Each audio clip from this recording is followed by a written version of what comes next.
And welcome back to the Future Agent Podcast. We've been away for a minute. Not a minute. Hey. A little bit longer. It's been a little bit longer than that. We've been working on some stuff, though.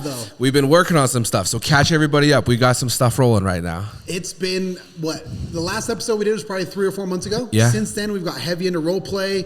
We've switched up a lot of our policies and procedures. We've brought on how many agents? Probably 20 agents. Yeah, probably 20, 30 agents, yeah. So it's gotten busy, but here we are. Yeah, we hit 60 transactions last month with about 60 agents, so we're averaging close to 1 deal per agent every single month, which I think is awesome. Some of those things that we implemented, we're going to be talking about a little bit later today. I feel good about this, though. I feel good about where the office is at right now. 100%. I mean, I've been pleasantly surprised with the new agent coaching program. Agents are coming in, they're learning quickly, they're getting transactions under contract. We had some agents that were struggling a little bit, that were on that kind of, you and I call it last chance you kind of situation, and they've turned things around. We've brought on some heavy hitters. Some hitters to the team. Okay, so first point. I saw an agent on a team that posted something the other day saying that if you're new to the industry, you don't have SOI, you don't have all these things going for you, that's when you join a team. If you have a network, if you have all of these things, though, that's when you should go solo.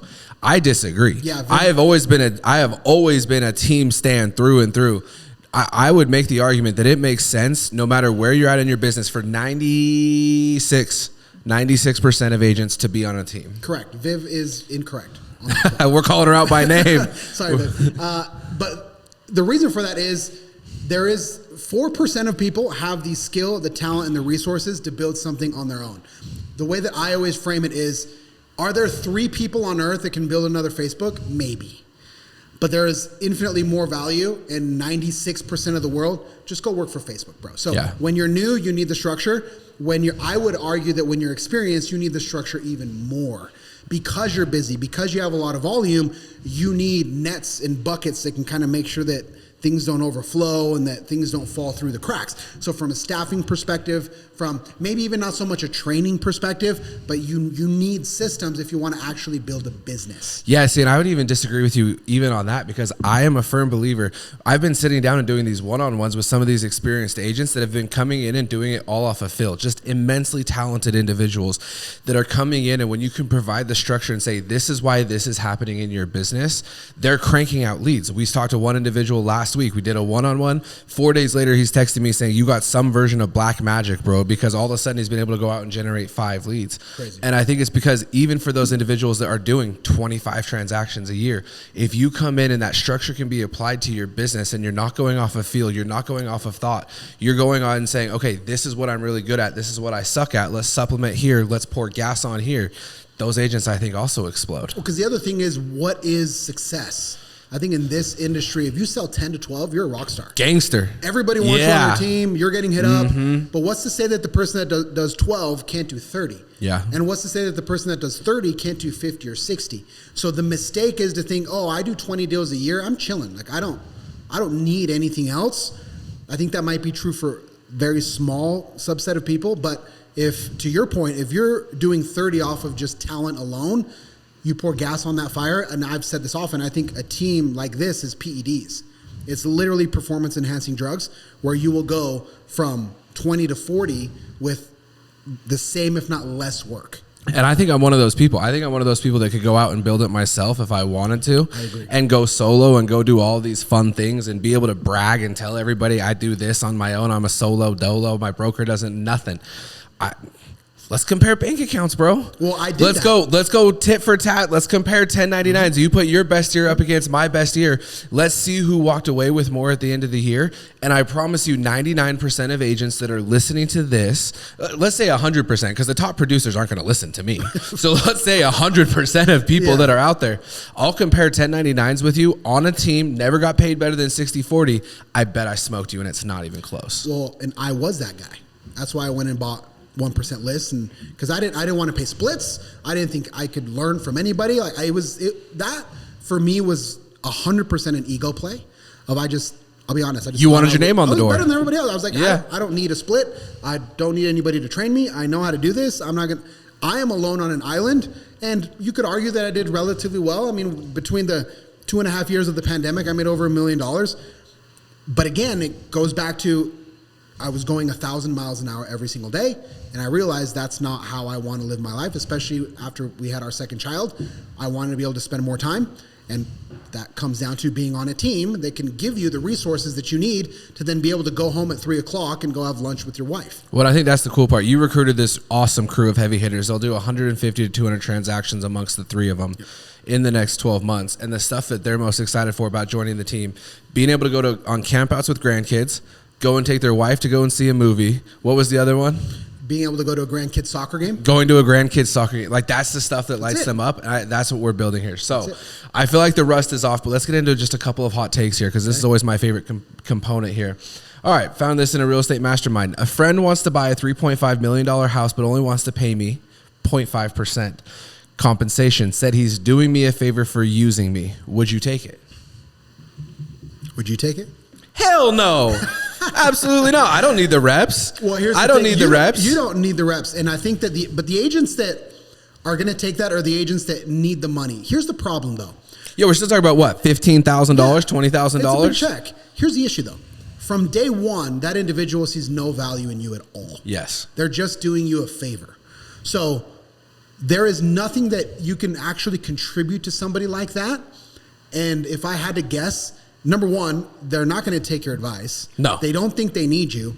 But if anything goes wrong, whose fault is it going to be? It's your ass on the line. It's your ass on the line. And so you want to be careful with people that feel like they're doing you a favor. I've had offers like that in the past. I have taken those in the past, and it doesn't end well, because you never want to be in a situation where they feel like you're just getting something for free and you don't bring anything to the table. There's no value.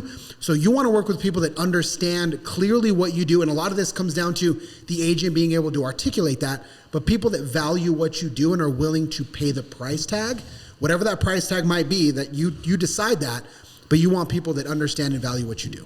Yeah, and that's actually, I commented that in this Facebook group, and I got a lot of people being really grumpy at me, because my response was, if the only value that you offer is to reduce your commission, then yeah, I probably would take it. If that's the only value that you can offer in that transaction, sounds like you're getting paid $20,000 just for being cheaper than everybody else. Take it as a win. That's your business model. Steer into it, unless you can go and create value for them. Correct. But then what ends up happening is when that individual, when that buyer or that seller has a more complex deal that they don't feel that they can navigate on their own, they're not going to come back to you. Okay. Hot topic number 2, same mastermind, same Facebook group. No one with $1,000 a month car payment should be giving real estate advice. Be careful with this one. Tread lightly with this one. Well, first of all, dude's projecting because he wishes he had $1,000 a month car. First of all. It was a woman, so you're projecting now. I'm projecting now. Here's the thing. Part of me could agree in terms of it's not a... Read it again. Did anybody with $1,000 a month car payment should not be giving real estate advice. Why? That was the end of the context. Did you put anything in the That's literally all of the content, all of the context that I have. Let's look. No context. Okay, to me that's just a clickbait title, just trying to get people upset. It doesn't matter what. It worked. I'm pissed. It worked. You're pissed. So I'll flip that. What's your take on that? What was your response? Me having $1,000 a month car payment was more fiscally responsible than that agent having a $250 car payment. Why? Because I'm 4 times better at this than they are. I don't know. To me, the amount, it's almost like debt to income ratios. Having a $5,000 a month home payment expensive to some people, yes. To other people, that's a drop in the bucket, and they're making more than $5,000 a month on their payment or on their money. So it doesn't make sense to go and cash out and take that money out of equity or stocks or whatever. Well, that's why I think it's a projection, right? Because this individual probably looks at or has colleagues that have $1,000 a month cars, and if they're not producing and they're using it just to front or whatever it is, then yeah, maybe she can have a case. But to your point, if you can afford it, and that's what makes you happy, and that's what you want to do, and you want to have whatever it is, you want to have the Raptor, you want to have the Tesla, you want to have whatever, and you have it like that, who am I to judge you? I think the flip side of that, though, is that there are people that will go into massive debt to get the BMW before they can actually afford it in order to just put up the front, and they think that that is what is going to give them the success. In that case, which she didn't say that, but in that case, I would agree. And that was going to be my counter argument, was that if you are getting $1,000 a month car payment because you think it'll help you sell more real estate, you're missing the mark. I do think that that person should not be transacting in the marketplace.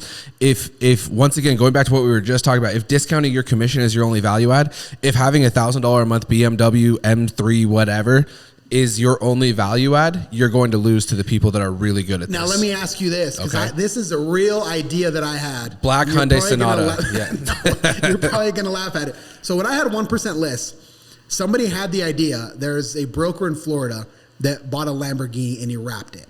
Okay. It was like a $4,000 a month payment. His argument was that he had sold more homes because of the attention that car gave him on social media to justify the cost. Is that a legitimate marketing tactic if you're that kind of an individual? If it's $5,000 a month for a year and I buy the Lambo and I wrap it and I make a big deal of it, I wrap it in TPG and black and gold, and that generates $100,000 in revenue over the course of a year, is that a good idea?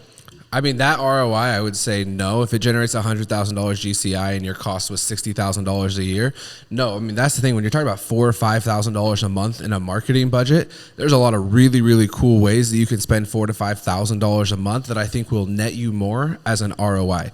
Having said that, I think you should do it and test it. I didn't do it because it kind of made me feel like a sleazebag, but I've often thought about it though. But once again, though, if your value add is that you should work with me because I drive this ugly ass wrapped Lambo, that's the thing.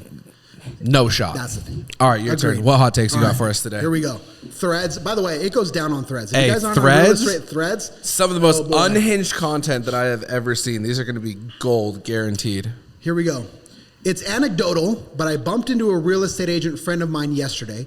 He told me the housing market is so bad, he had to take another job because sales have fallen off so much this year. First time he's ever had to do that. It's rough out there. In your opinion, is the market bad? Justin, what does anecdotal mean? Yeah, so that's that dude's personal story, but I don't think it's the market. I am a firm believer that there's always going to be a reason for somebody to buy or sell. Not everybody. It's always going to come down to current dissatisfaction or future promise. I think it has shifted dramatically. In 2020, 2021, 2019 even, people were moving because it was cool. They could get a bigger house on a bigger lot in a better location and their monthly payment went up $3.50. So at that point, that's why people were moving. That shifted dramatically going into the end of 2022 into 2023, and we've been in that cycle for about 2.5, almost 3 years now. If you have not caught on that the reason and the motivation behind why people are moving, you're going to be looking for a second job. I look at how many leads. We're the number one spender on Zillow nationally. My phone has rang 5 times today with somebody that's looking to go and buy a house. So you're going to have a damn difficult time trying to convince me that now is a bad time for those people that their current living situation sucks. I think that agent should go and get a Lambo and wrap it, and maybe that'll help them. Maybe that'll help them. Here's where, to a degree, I'm empathetic because I have felt that way in the past. I think one of the biggest revelations of joining this team is understanding just how much opportunity is out there. But if you're not in the right place, then you don't have access to it. So when the market is bad, air quotes for those that are listening on the podcast, when the market is bad, there are less transactions to go around. All of a sudden you realize that there's too many agents. There are more agents than can service the demand for properties that are bought and sold. If we look at here in Utah, there's 35,000 transactions last year. Yeah. And there's how many agents? 20,000 agents. Yeah. So that it's not even 2 transactions per agent. I say that only to mention that properties are bought and sold every single day. Go to your MLS. Properties have been bought and sold every single day. If you are not participating in those transactions, it's because you're not getting the proper opportunities, because you're not a good lead generator. So it's not the market's fault. It's a skill set issue. And that's one of the things that I think agents learn when they get here. It's, holy shit, I thought the market was dead, and I'm on this Slack channel now where 18 times a day somebody puts something under contract. It's not the market, my guy. It's either your skill set or you're not getting access to the opportunities because you don't want to pay a split, because you don't want to be on a team, because you don't want to do this.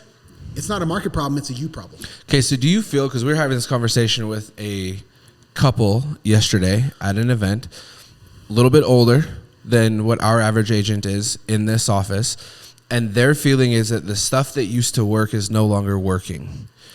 I feel like something broke after COVID. I feel like home buying tendencies, the way people go about shopping, the way the agents need to be approaching the business broke at that point. Would you agree with that? Yes, and I think it's from a workplace perspective, I think that's the best example that I can give you. Zoom wasn't a thing pre-COVID. It's existed for years. If you look at Zoom has been a company for a really long time. Skype was a company for a really long time. Talk about dropping the ball. Talk about dropping the ball. It wasn't really a thing. We got used to the remote stuff, the video calls, and consumers more and more are getting used to just shopping for homes on the app. And so that's where things like Zillow come in, where, yeah, some of the old methods don't work as well anymore. So with this particular individual, with this couple, they do what, 30, 40 a year or something like that? They are a great example of you are doing 30, 40 a year doing the outdated stuff that has just worked for you for the last 12 years. If you could bring in some of these newer elements, there's no reason you shouldn't be on your way to 50, 60, or 70. Yeah, and I think that for a long time, COVID broke whatever the old way of doing things was, but we didn't feel it for another year and a half or 2 years because the market was so hot. You didn't have to market. You could be 1% list, put a sign up and get multiple offers. That's not the case anymore. And so I think you had that shift, but we didn't feel it for the first 2 years because of the market.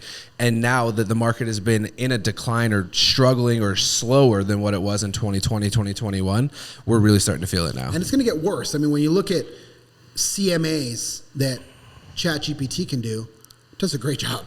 Like, let's be real. You go on a deep research. Knows how to do it better than CMA, I do. It does a great job. So more and more, we have to answer the question, what is our value prop? If they don't need you to search for homes, if they don't need you to get pre-approved, if they don't need you to price their house, right? Air quotes again on the podcast. Why do you exist, bro? Yeah. What is it? Well, how else will the home buyer find their property? And that's the question that we need to answer. You got one more for us? I got one more. Here we go. Let's see. This is a long one, though. My real estate agent is the biggest bimbo I have ever met and puts agents to shame. She doesn't reply to emails. She doesn't know basic things. She immediately backed off once we accepted an offer, clearly happy with her fat-ass commission. She can't read emails and ask questions already answered. Doesn't understand basic things to do with houses, i.e. water testing with wells when we live in a well town. All right. In that case, chill, bro. I'm out. And can officially act as a middle person. Embarrassing. She'll be getting a bad review after. Oh, no, not a bad review. If you could talk to that agent, what would you say? Get out. Get out. You're the reason that this is so damn difficult at times, trying to convince people of the value and of the worth, because they worked with an agent like you. That's just the reality of this. Because of you, because of your lackluster approach to the business, because you looked at 120 hours of online schooling and said, damn, I could do that in my PJs in 3.5 weeks. I have $1,000 worth of dues. If I can get one deal just under contract.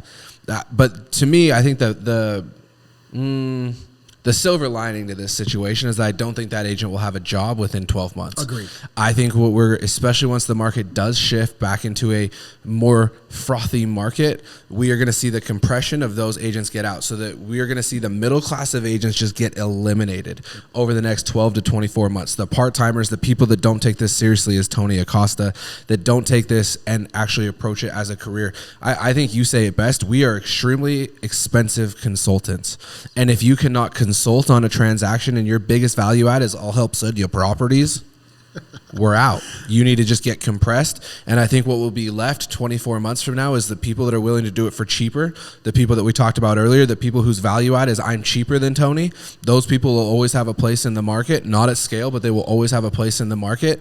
And the top half, the upper echelon, I think are just going to eat. They're going to have bigger pipelines than ever before, and we're going to see more bigger producers coming out of this. For sure. So let's reverse engineer this message. She doesn't reply to emails.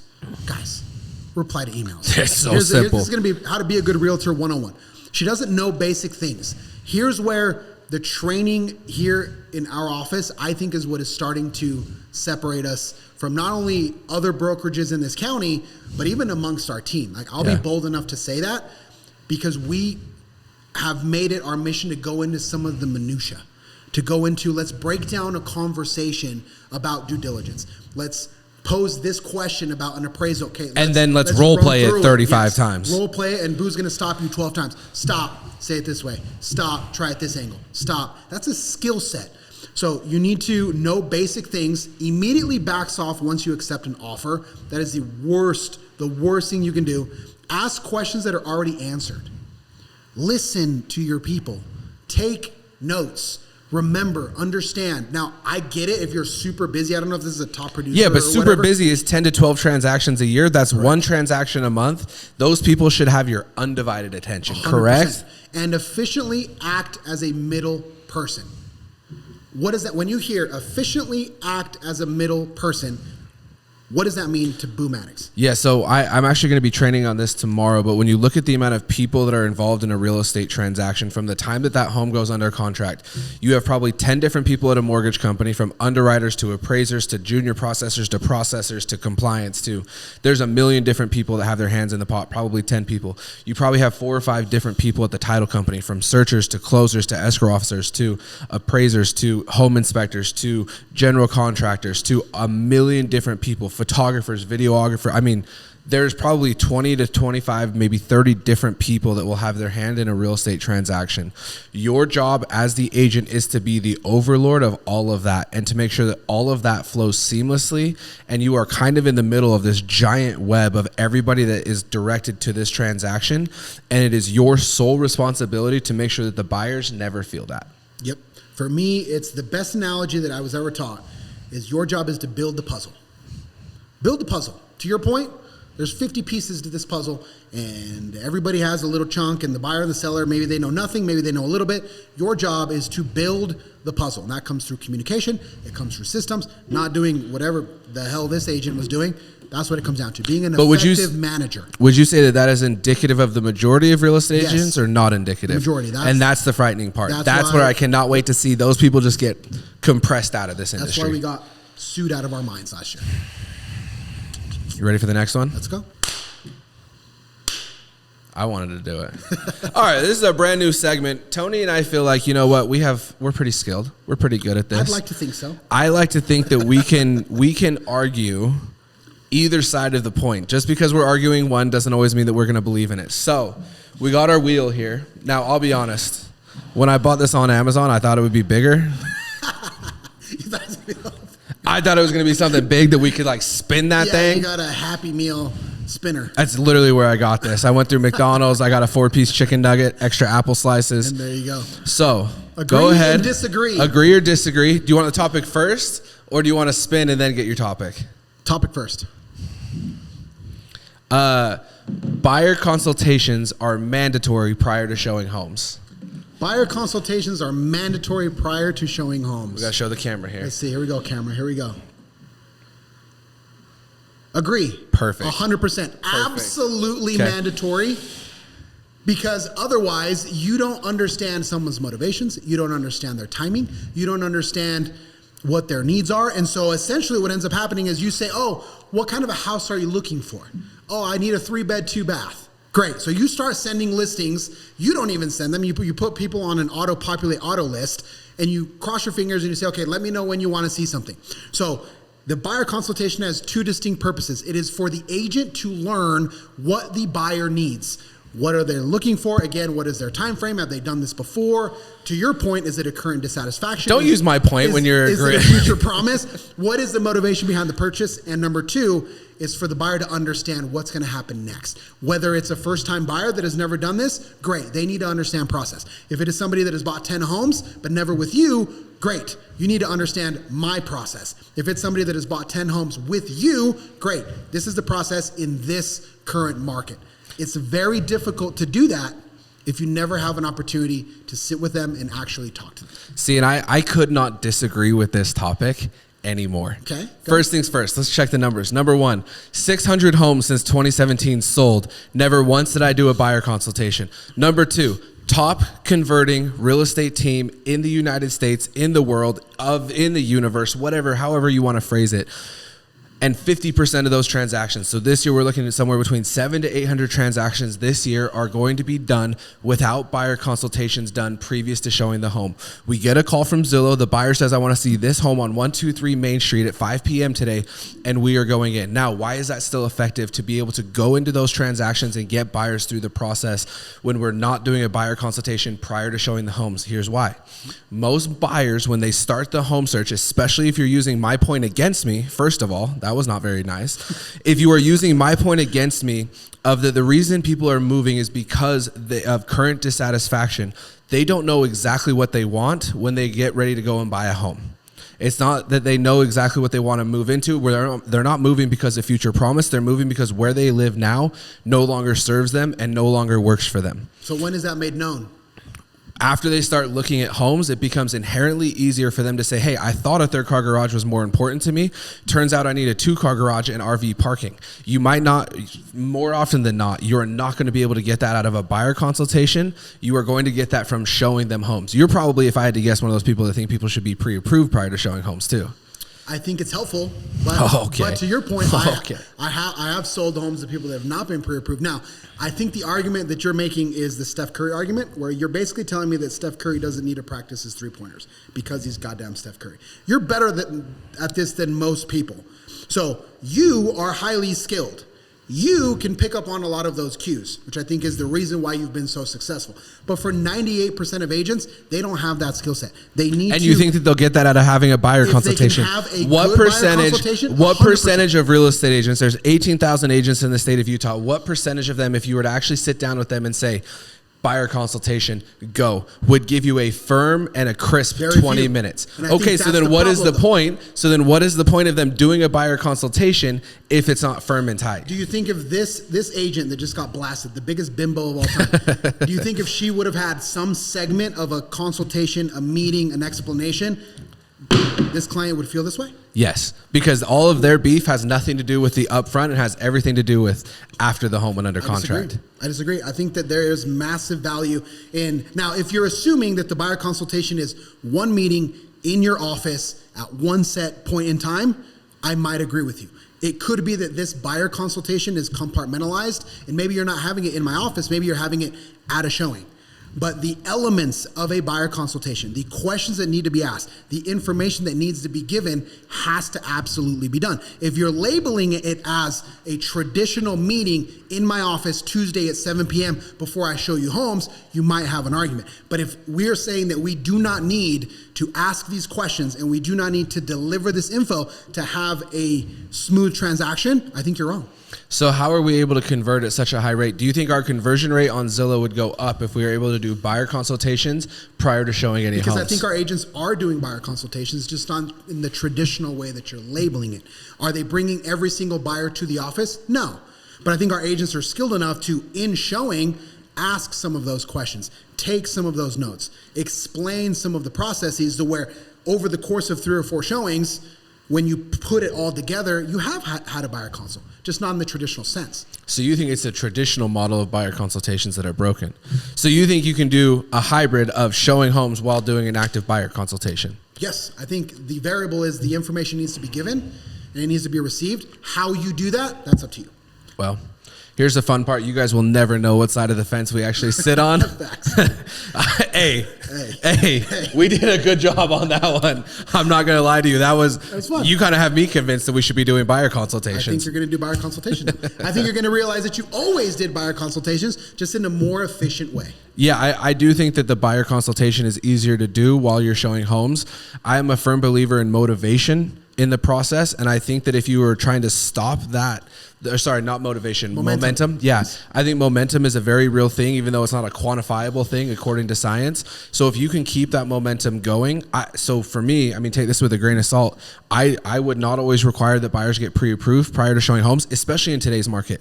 In today's market, if somebody raises their hand and says, hey, I want to go start looking at homes, my argument is going to be that statistically speaking, the majority of them will qualify for something. They're not going to, in 2020, it happened all the time, I think, where people were like caught up in the fever dream of buying a house. It was the gold rush of San Francisco all over again.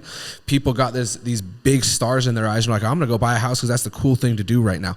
Nobody's buying a house right now because it's the cool thing to do. Correct. So my argument would be if anybody's raising their hand and saying, hey, let's go look at stuff, I'd be confirming and making sure that they're okay with the projected monthly payment of that home that they're going to see.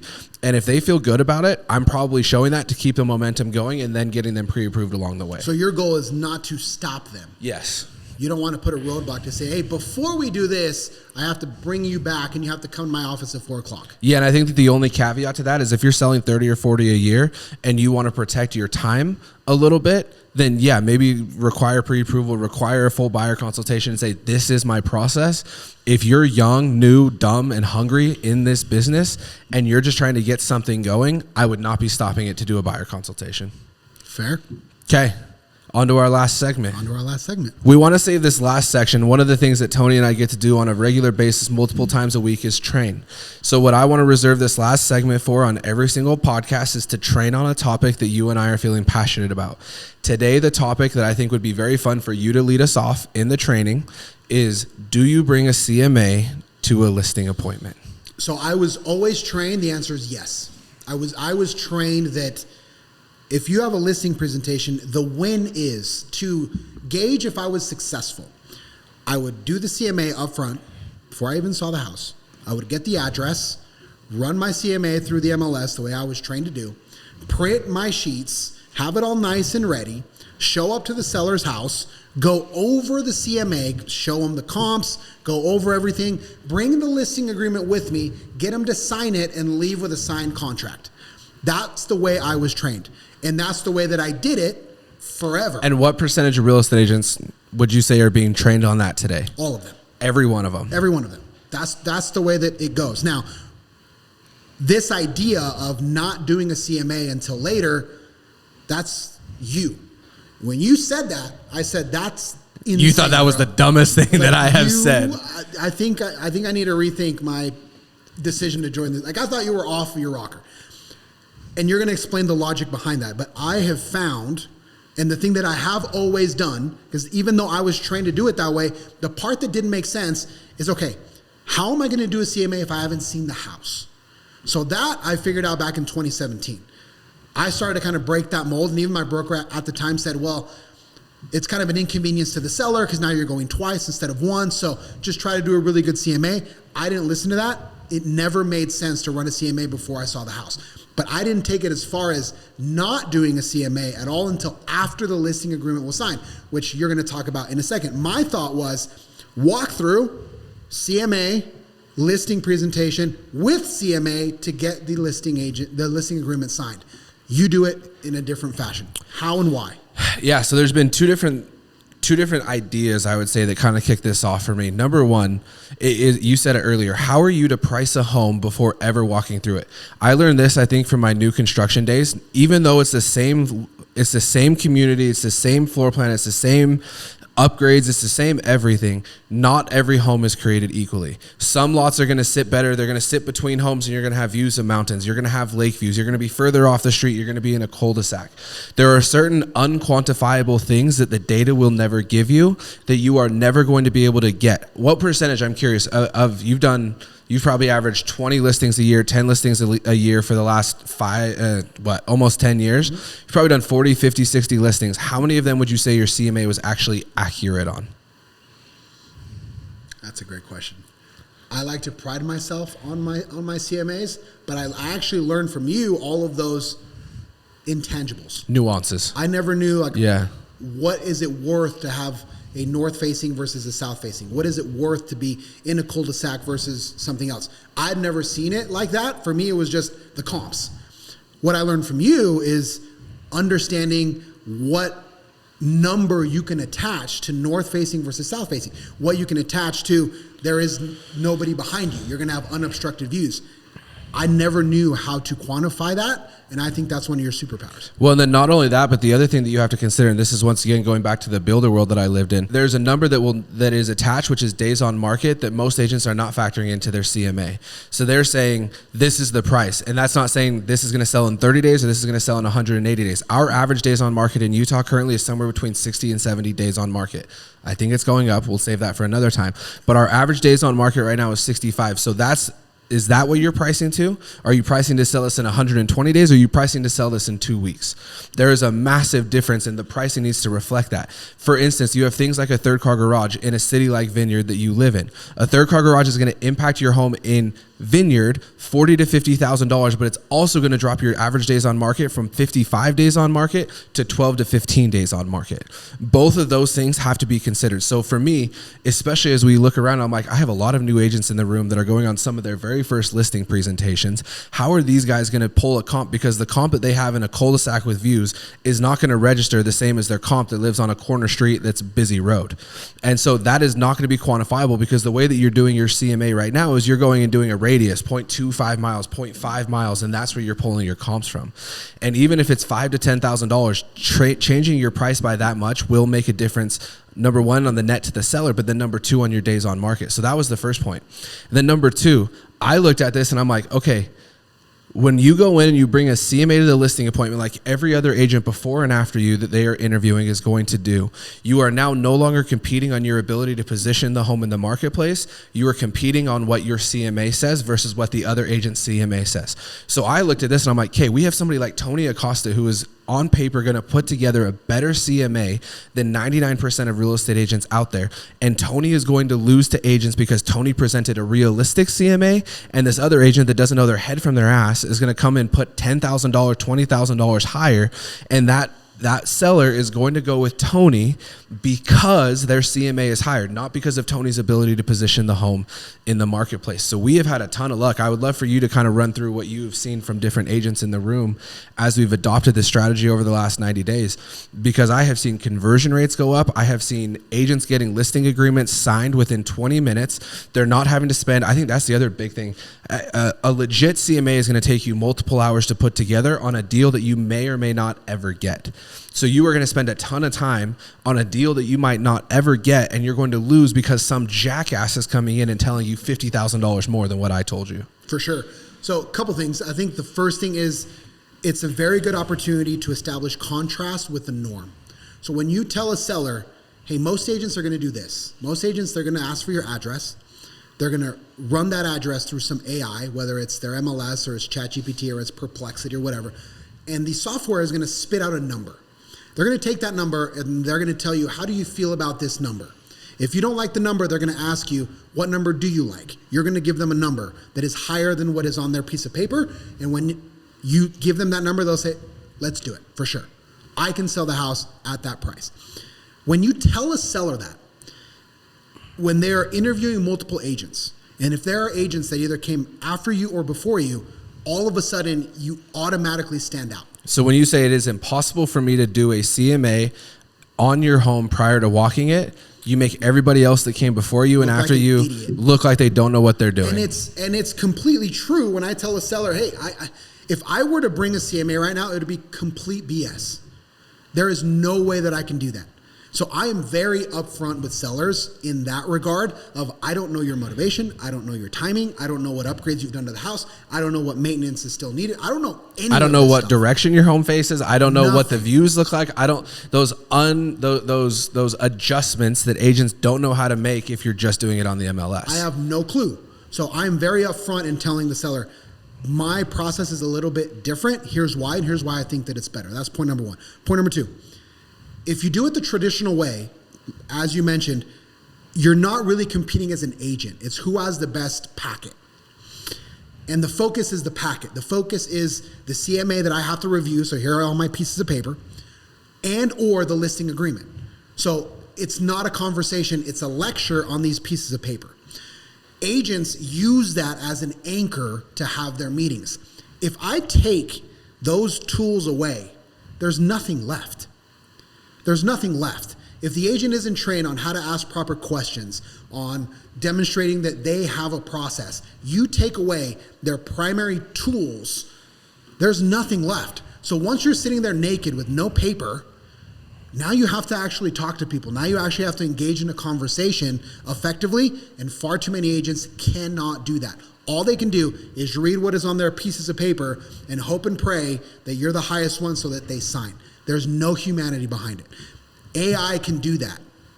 Take away those elements and see what's left. Yeah, to me, there's three major components to any good listing presentation. Number one is going to be the CMA. I shouldn't say good. These are going to be the three big components that every agent's going to go into a listing appointment prep for. Number one is going to be the CMA. Number two is the ERS. And number three is the agent's ability to market the home. The first two, to me, are going to be identical. The agent is not going to dictate the home price. The market is going to dictate the home price every single time. The ERS that I have for you to sign is going to be the same as the agent at another brokerage that they're going to bring you to sign. So to me, those two are always going to be the same. Where can you actually stand out is in your ability to market the home. And the second that you remove the CMA as the center point of your listing presentation, now it becomes, do you think that I can outmarket and out-strategize the other agents? And the fun part is that when those other agents are coming in and saying, here's my CMA, let me go through the 19 pages from Cloud CMA, you're going to lose because you didn't even get into the marketing strategy, and that was the only thing that I talked about. And you cannot, if you try to hit all three of those effectively in one meeting, it's a 2-hour meeting. Nobody wants to talk to their accountant for 2 hours. So it's also compartmentalizing the info that the client is going to need. If you try to overwhelm them, it doesn't work. So another phrase that I always use with any of my clients is, hey, we're going to take this one baby step at a time. I'm only going to tell you what is immediately in front of you, and my job is to maintain order in this process, especially when it's first-time buyers or first-time sellers. Let's just deal with what's immediately in front of us. I'll get you to where you need to get because I've done this so many times. You don't need to overwhelm everybody with all of your paperwork, thinking that if they sign it, if you get lucky, that's a win. So let me walk you guys through now what our new process looks like. So you take your listing appointment, and it is now a 20 to 30 minute time. 15 minutes is going to be spent with you explaining how you're going to position this home in the market to outsell everything else. The other portion is going to be doing a walkthrough so that you can go and present a pricing strategy at a later meeting once the ERS is signed. So you go and do your 30-minute walkthrough, your 15-minute review of the marketing strategy, and the 15-minute home walkthrough. Get the ERS signed at that point. Run through the ERS, use Loom, use any of these other resources, Vimeo, anything that you want to do. That should just be a pre-recorded video that you can send to every single seller. And then the next one is a Zoom call, a 15-minute conversation about where are we going to price your home and how are we going to price it based on the strategies that I am presenting to you. And I would say our conversion rate has gone up dramatically, but I'm curious as somebody, because I'm not listing homes actively. My wife does all of the listings. I am curious as somebody that has switched this, what has been your biggest takeaway? It forces you to have better conversations. That's it. It forces you to have better conversations, which leads to more rapport. It contrasts with other agents. It allows you to treat people like people. What has your conversion rate done, would you say? Increased, 100%. Increased. So it's increased, and how much time are you spending on the upfront listing prior to having an ERS signed? Less, 50% less. So would you say it's effective? Yes, 100%. What would you say to any agent that's freaking out saying, whoa, whoa, whoa, whoa, whoa? That felt exactly like you did when I first threw this out there saying, hey, we're not going to be training our team on bringing CMAs to listing appointments. Those agents that are feeling the exact same thing that you did, what would your advice be to them? Try it. Practice it. Role play it. Literally go in with nothing. Nothing. Go in just nothing and see how Hands in your pocket. Nothing. Leave your phone in the car. Go in with nothing and talk to people. The issue in general, not only with the real estate industry, but in society is we don't know how to talk to each other. We don't know how to talk to our partners. We don't know how to talk to our kids. We don't know how to talk to our parents. And we damn sure don't know how to talk to Susan, who just contacted me yesterday about wanting to sell her house. We don't know how. Learn how, watch what happens. I got nothing left. I thought that was good. Not bad, huh? Try it. Use the scripting. Use that any agent that comes through that is looking to help you sell your home, that is coming in with a CMA before walking the house is going to be wrong every single time. And then trust yourself on your ability to market and strategically place the home within the market, and your conversion rate will go up. You'll spend less time. I mean, that's the fun part with this new approach, Tony. If you do lose the listing, you spent 20 to 30 minutes on it at that walkthrough. That's it. You're not losing the 4 to 5 hours that it takes to put together a comprehensive CMA and to understand that CMA, and you'll win more transactions. Well, and you know what has happened? And the last thing is, if they pick another agent because they give them a higher number, whatever it is, and that house doesn't sell, I have had multiple sellers call me back and say, you were right. And there is nothing sweeter than that I told you so moment, because now the rapport and trust with that seller is through the roof. Yeah. It's through the roof. So sometimes you have to take a short-term L, let them try to figure it out. I have probably 4 or 5 listings right now that listed with somebody else that I'm watching. Days on market keep going up. Eventually, 2 of those are going to call me back and say, bro, I messed up. Well, yeah, and honestly, this approach came to me from trying to represent these smaller builders. That's the number one question that I'm going in and asking builders. They're asking me to bring in a CMA, and I'm asking them, how do you expect me to price your home without understanding these things first?